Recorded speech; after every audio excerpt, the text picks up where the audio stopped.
기해년 정묘월 정묘일 이제부터 환하게 웃어봐요. 이게 우리의 인생이죠.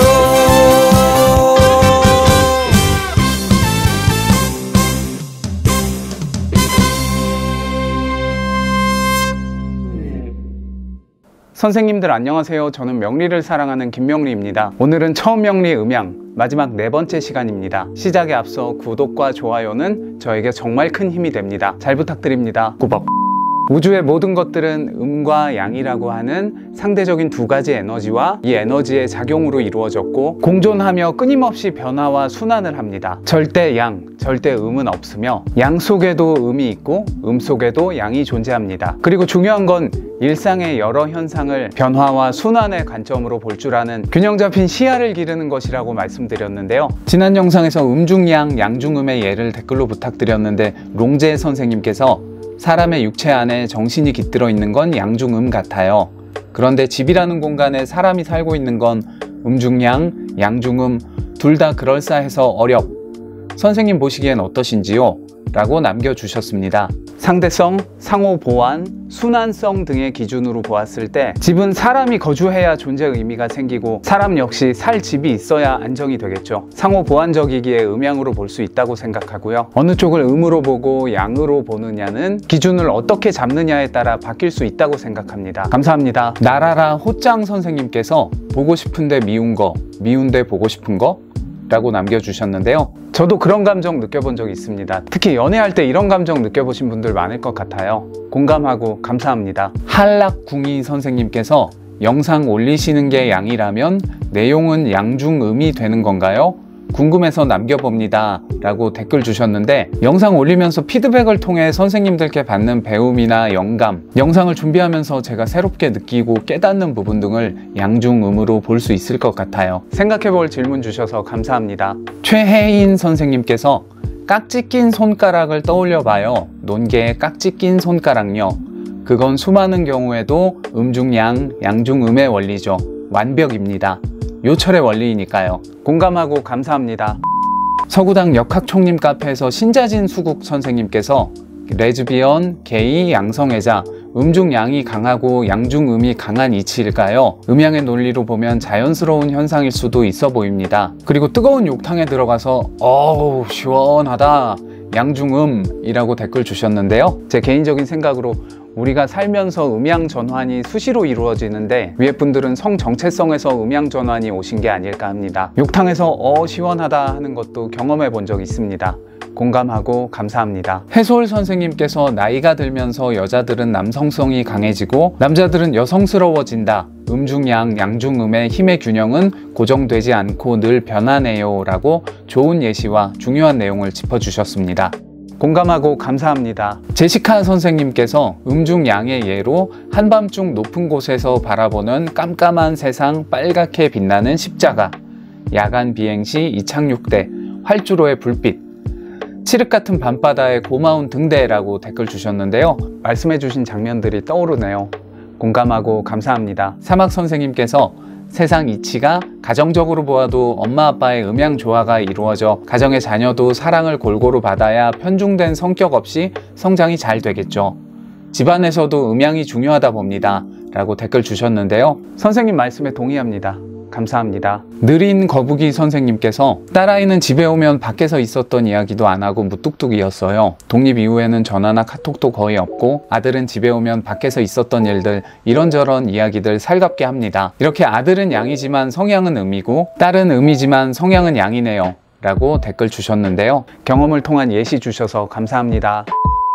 오늘은 음양의 변환과 균형에 대해 말씀드릴게요. 제가 얼마 전에 극장에서 사바하라는 영화를 봤어요. 그 영화에 보면 미륵이었던 인물이 나오는데 그 인물이 어떤 사건을 계기로 악한 인물로 변하게 돼요. 그리고 그 인물과 대비되는 인물도 있어요. 그 인물은 불길한 징조와 기이한 모습으로 태어났는데 나중에는 미륵의 모습으로 변해요. 영화 속 이런 내용들이 음양 변환의 좋은 예라고 생각하는데요. 시간, 공간, 사람, 환경 모든 것이 변하는데 한 주체 안에서도 음양이 바뀔 수 있는 거죠. 예를 들어 활동성을 기준으로 활동량이 많은 걸 양으로, 적은 걸 음으로 가정한다면 활동성이 많아서 평균 대사량과 칼로리 소모량이 많으면 마른 체형일 수 있고, 활동성이 적으면 살이 찔 수 있겠죠. 몸무게가 많은 걸 양으로, 적은 걸 음으로 가정한다면 음양이 바뀌겠죠. 나라는 한 사람이 살이 쪘을 때도 있고 빠질 때도 있듯이 음양이 수시로 변화하죠. 예전엔 친했던 친구와 지금은 소원해질 수도 있고, 예전엔 소원했는데 요즘 들어 가까워질 수도 있는 것처럼요. 취향은 어떤가요? 예전엔 별로라고 생각했던 것들이 시간이 지나면서 괜찮게 보일 수도 있고, 예전엔 좋았던 게 지나고 보니 별로라고 생각될 수도 있겠죠. 사건은 어떤가요? 위기와 힘든 사건이 성장과 발전의 계기가 되기도 하고, 성장과 발전을 위해 추진했던 일로 인해 오히려 퇴보하고 쇠퇴하기도 하죠. 중요한 건 음양이 각각 달리 존재하기도 하지만 한 존재 안에서도 음에서 양으로, 양에서 음으로 상대적인 변화를 하는 점입니다. 아주 작은 아기로 태어났던 우리의 신체가 몇 배 이상 큰 키와 몸무게를 지닌 성인으로 성장했다가 나이가 들면서 체력과 신체 기능이 저하되는 과정 역시 음양의 변화로 볼 수 있죠. 우리의 지능과 생각도 성인이 될수록 성장하고 발달하고 교육과 경험에 따라 변화하고, 나이가 들면서 기억력 감퇴 등의 저하작용을 겪기도 하지만 그간의 인생에서 축적된 지혜와 통찰이 가장 풍부한 상태이기도 하죠. 물론 이것 또한 어떤 삶을 살았느냐에 따라 달라지겠지만요.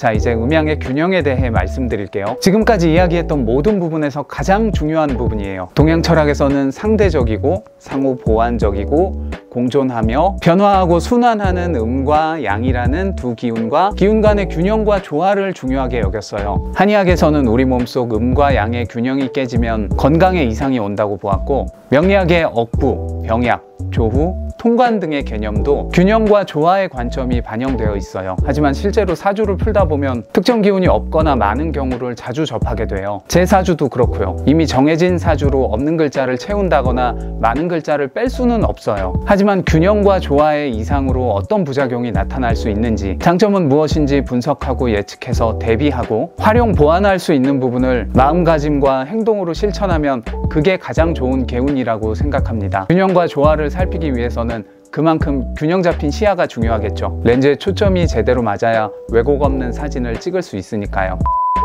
솔직히 사주를 전혀 논하지 않고도 우리 생활 여러 부분에서 음양의 균형과 조화에 대해 생각해보면 발견하는 점들이 있을 거예요. 제 일상에서 예를 들어 볼게요. 스마트폰 하는 시간을 양이라고 보고 하지 않는 시간을 음이라고 보면 저는 음양의 균형이 많이 무너졌어요. 스마트폰을 많이 해서 양이 강해진 상태예요. 컴퓨터에 앉아있는 시간을 양이라고 보고 하지 않는 시간을 음으로 봐도 양이 강한 상태예요. 그러다 보니 작년에 비해 몸무게는 늘고 체력은 줄고, 이게 연결돼서 다른 부분들의 음양에 도 영향을 받고 있어요. 균형을 맞추기 위해서 스마트폰 하는 시간을 줄이고 집에선 폰을 컴퓨터와 먼 곳에 둬서 가지러 가는 동안만이라도 움직여 보려고요.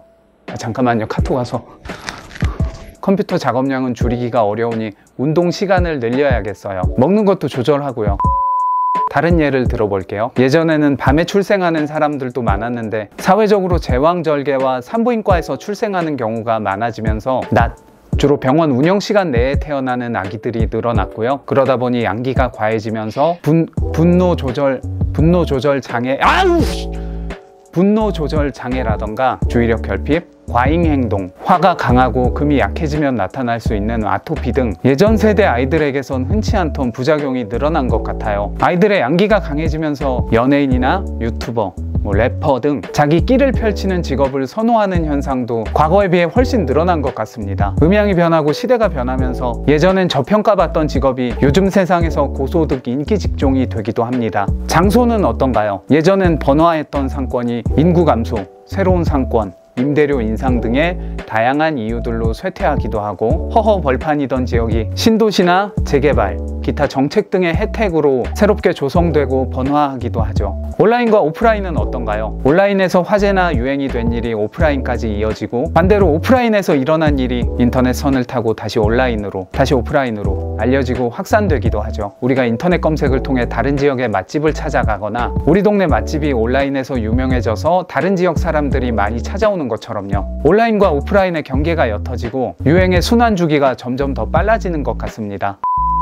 사주 안에서 음양의 변화를 살필 때는 명리학적 지식과 이론에 근거해서 살피지만 실제 현상에서는 더 다양하고 복잡하게 나타날 수 있기에 암기보다는 음양의 원리를 이해하고 음양적인 사고와 관찰을 통해 음양을 분별하는 시야를 갖추는 게 중요하다고 생각합니다. 그리고 그 시야를 경우에 따라 자유자재로 줌인, 줌아웃 할 수 있는 응용력이 필요하겠죠. 예를 들어 올해가 전반적으로 어떨까요? 라는 질문에는 어떤 원국을 가진 내담자가 어떤 대운이고 대운 10년 중 어느 지점에 와 있는지, 올해 일어날 수 있는 주요 이벤트는 무엇인지, 줌아웃의 거시적 시야로 전반적인 작용을 보고 올해 이사를 계획 중인데 아직 만족스러운 집을 못 구했어요. 언제쯤 이사할 수 있을까요? 라는 질문에는 줌인해서 미시적 시야로 월지와 일지 중심으로 그 해 월운과의 작용을 살피는 게 좋겠죠. 한 해 기운을 볼 때도 음양적으로 그 해에 가장 활성화될 기운과 저하될 수 있는 기운을 모두 살피고 생을 받는 부분이 있다면 극을 받는 부분은 없는지 이쪽과 저쪽을 골고루 살피는 게 좋겠죠.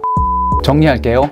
우주의 모든 것들은 음과 양이라고 하는 상대적인 두 가지 에너지와 이 에너지의 작용으로 이루어졌고 공존하며 끊임없이 변화와 순환을 합니다. 절대 양, 절대 음은 없으며 양 속에도 음이 있고 음 속에도 양이 존재하며 양이었던 게 음이 될 수도 있고 음이었던 게 양이 될 수도 있습니다. 이렇게 계속해서 변하는 음과 양의 균형을 제대로 살피기 위해서 우리 내면의 균형을 살피고 외부 세상을 음양적으로 관찰하고 파악해서 균형 잡힌 시야를 갖추는 것이 중요합니다. 제가 생각하는 음양은 이렇습니다.